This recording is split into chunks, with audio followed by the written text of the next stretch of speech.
So, say you want to get started building your own website. There are a few things which you first have to understand about how the internet works and the building blocks which go into building a website or a web page. So, the first part is that you'll have what you call your hypertext markup language or your HTML, which is basically just the skeleton of the site. It's this messy looking code or slop, which is back over here. And then this all it does is that it gives the structure of how a page should be defined and how it should look.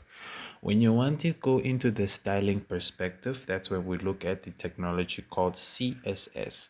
CSS deals with how the web page or the HTML is actually looking, or the visual look and feel of this.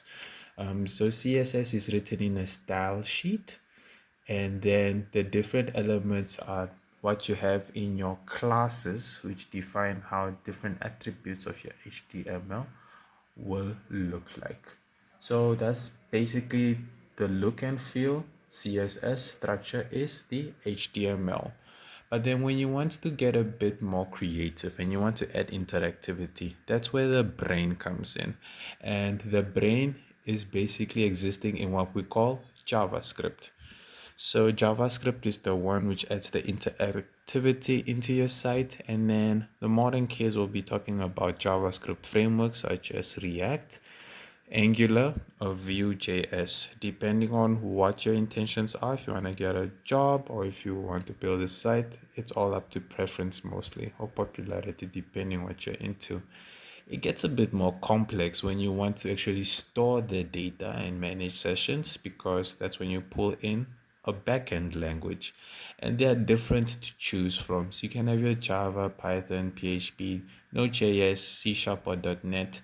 And then there's a whole which goes into mastering this craft, because your backend language is what basically sits on the server and then interacts with your database or your backend. So over here, what you see is the front end basically. Down in this realm, down here is the backend. Say you want to persist your data, or you want to keep or store your data, then that's when you'll need a database.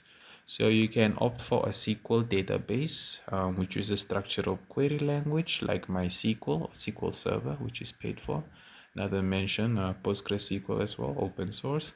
Or you can have a NoSQL database. NoSQL was taking quite the storm back in the days, because it doesn't follow the strict contingency of tables and relationships like SQL tables.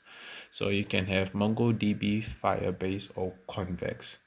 This is the out and out shell or rundown on what goes into our website. Bye.